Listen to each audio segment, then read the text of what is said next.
kembali lagi pemirsa bersama kami di Bincang hari ini. Dan tentunya saat ini saya masih ditemani dengan Pak Agung nih ya, yang merupakan psikolog. Kita masih membahas mengenai pinjaman online. Nah, kalau di segmen sebelumnya kita udah ngobrol perihal apa sih gitu ya, alasan dari Gen Z dan juga milenial nih kayaknya suka banget gitu ya berkelut dengan pinjaman online. Nah Pak, kalau tadi kita ngomongin pelakunya, sekarang kita ngomongin perusahaannya deh Pak ya.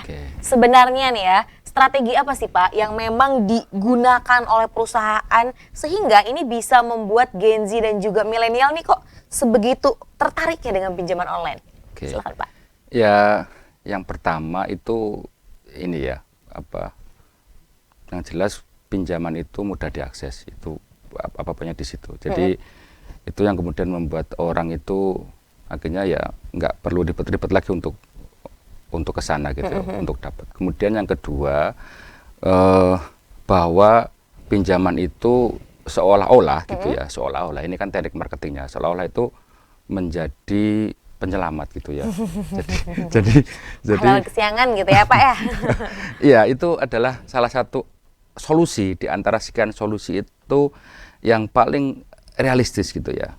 Meskipun sebenarnya itu sifatnya emosional gitu ya. Jadi ketika meminjam kemudian ada syarat-syarat gitu, saya yakin kayaknya nggak semua orang baca syaratnya full deh. Nah itu gitu dia. Kan ya. Jadi yang penting aku pengen dapet, terus kemudian ada yang bantu, ada yang nolongin, dan kayaknya itu solusi yang paling realistis gitu ya, yang paling mudah dan menguntungkan dan tidak terlalu membebani di awal gitu kan ya. Karena persyaratkan kan, coba Anda mau pinjam di bank gitu, kan harus ada syarat A, B, C, D, E, F, G sampai Z gitu ya. Kalau dipinjol kan enggak, paling cuman foto ya kalau nggak salah, foto KTP ya, foto KTP sama foto diri ya gitu data ya. diri, betul kan, itu gampang didapat gitu ya. Sehingga ya karena dapat butuhnya pengen terus ada yang mau ngasih, ya udah gitu ya. Akhirnya kemudian itu jadi pilihan, dan itu yang kemudian tadi saya bilang strategi marketing gitu ya. Bagaimana caranya,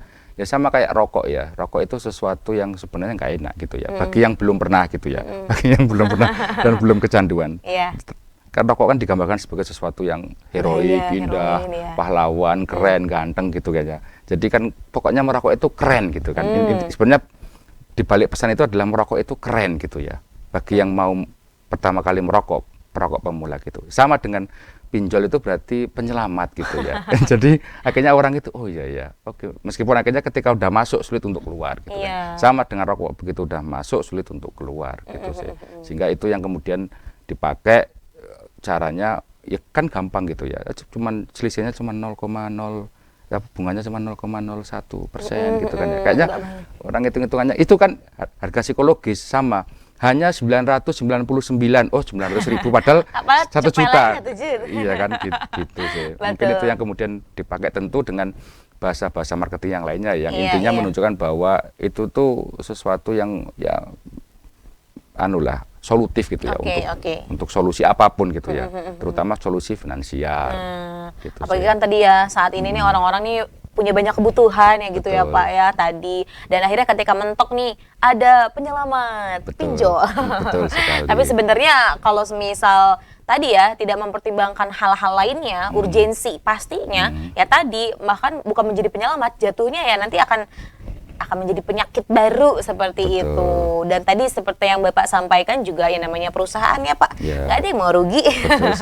Marketing akan dikemas semenarik mungkin. Nah, dampak dari pinjol sendiri bagi individu itu apa sih Pak?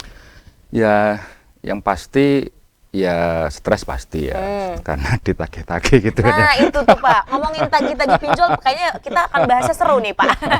Jadi kalau kita lihat di medsos juga ya, yang bagaimana penagih itu tapi itu bukan pinjol ya. Intinya yang hutang itu aja lah, itu yang nagih sama yang ditagih lebih galakan yang ditagih kan. Sampai diancam gitu. Tapi saya punya pengalaman pribadi menarik gitu ya. Jadi saya tuh pernah dihubungi salah satu pinjol gitu ya, salah satu pinjol gitu. Terus dia SMS ke saya gitu, mengatakan bahwa dikasih tahu tuh temennya untuk segera balikin gitu ya. Dan itu nggak hanya 4 atau 5 kali gitu ya. Iya. Itu berkali-kali gitu. Dan itu nggak hanya sehari 2 hari, tapi berminggu-minggu gitu ya. Minggu. Nah, terus saya sampaikan gitu ya. Aku tuh nggak kenal, saya tuh nggak kenal sama si A gitu. Katakanlah Budi gitu. Saya tuh nggak kenal sama si Budi. Tahu namanya aja baru ini. Namanya kan agak aneh gitu ya. Iya. Tahu namanya aja baru ini. Terus lihat orangnya aja belum pernah, ketemu aja belum pernah, komunikasi belum pernah gitu. Kok tiba-tiba nama saya sama nomor saya ada di dia, itu gimana? Tapi data Bapak udah masuk gitu. Akhirnya saya sampai hubungi pihak customer service-nya gitu. Sampai saya bersurat gitu Oke. ke sana gitu untuk kemudian saya tuh benar-benar nggak kenal gitu sama si Budi tadi itu. Ya sampai akhirnya itu berapa minggu ya. Saya kan merasa terganggu karena Iya, tiap hari iya. kan dikirimi pesan singkat gitu kan ya. Suruh dan makin lama kata-katanya makin nggak enak gitu Malah kan. memaki ya, Iya, Pak ya, betul jatuhnya, sekali. betul. Dan saya itu nggak tahu makanya kok bisa ya nama saya gitu ya. Nah, saya aja yang kemudian yang nggak pinjam aja itu Kena stres gitu ya, ya. Stres ya, itu namanya secondary stress gitu ya. Oke. Apa stres sekunder gitu kan ya. Oke. Jadi saya kan juga stres gitu. Apalagi yang kemudian dia minjam gitu ya. Tiap hari ditagih-tagih gitu. Dia kan bingung, dia pengen lunasi gitu. Cuman duitnya dari mana? Nah. Ya udah pinjam lagi mungkin ya akhirnya. Pinjam dari yang lain, Betul, akhirnya ditagih juga. betul Tapi sekali. Pak, bicara tentang pengalaman Bapak ya, tadi sempat dihantui oleh perusahaan pinjol yang, ayo bayar nih, sampein ke temannya. Ini tuh banyak juga terjadi, Pak. Oh. Sebenarnya ya kalau hal yang saya soroti, apakah ini ada kebocoran data-data kita, Pak? Karena kan tadi ya, kalau semisal biasanya nih Pak ya, ketika menjadi salah satu pihak ketiga lah itu ibaratnya dari peminjam itu, data-data kita tuh biasanya dikasih Pak. Maksudnya setidaknya nomor telepon. Nah, ini juga kan sempat heboh juga ya terkait dengan kebocoran data ataupun kebocoran informasi pribadi kita. Nah, ini juga akhirnya kan jadi salah satu dampak pemirsa akibat pinjol. Oh. Jadi stres ke orangnya ya Iya, Pak ya, pasti. yang nggak tahu apa-apa ditagih, Betul. ikut stres gitu kan. Dan tadi ya sebenarnya kalau semisal berlanjut gitu ya Pak, ini kan akhirnya jadi rantai. Iya. Nggak bisa bayar pinjol ini, bayar ke Betul, pinjol lain, betul. dan terus-terusan. Nah, makanya teman-teman perlu diperhatikan kalau semisal mau meminjam online. Nah, lalu nih Pak ya, apa sih Pak peran dari self control ataupun pengendalian diri dan impulsivitas dalam keputusan seseorang ketika mau minjol gitu? Ya tentu kecenderungan orang-orang yang emosinya kurang matang mungkin lebih mudah untuk ini ya terjebak di sana gitu Oke. ya. Karena kan pakainya pertimbangannya itu bukan pertimbangan yang rasional gitu ya. Rasionalnya itu masih melibatkan emosional. Kalau Anda kemudian berpikir secara rasional, Anda itu butuh hitungan matematis gitu kan ya. 0,01 nanti kok anunya berapa. Nah, itu kadang-kadang kan kemudian orang-orang yang kemudian memang cenderung kurang matang secara emosi itu dia Ya. akan lebih mudah untuk mengakses tadi itu.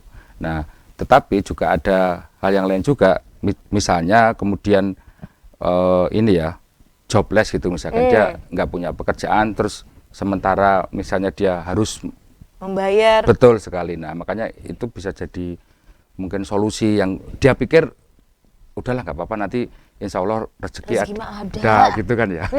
Udah dicari mah ya nggak bakal ada.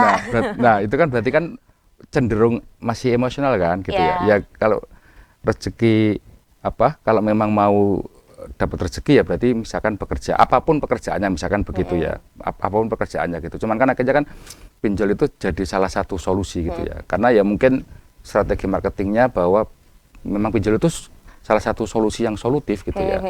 Ya kayak jargonnya salah satu tempat kita naruh barang nanti dapat pinjaman kan mengatasi masalah tanpa masalah.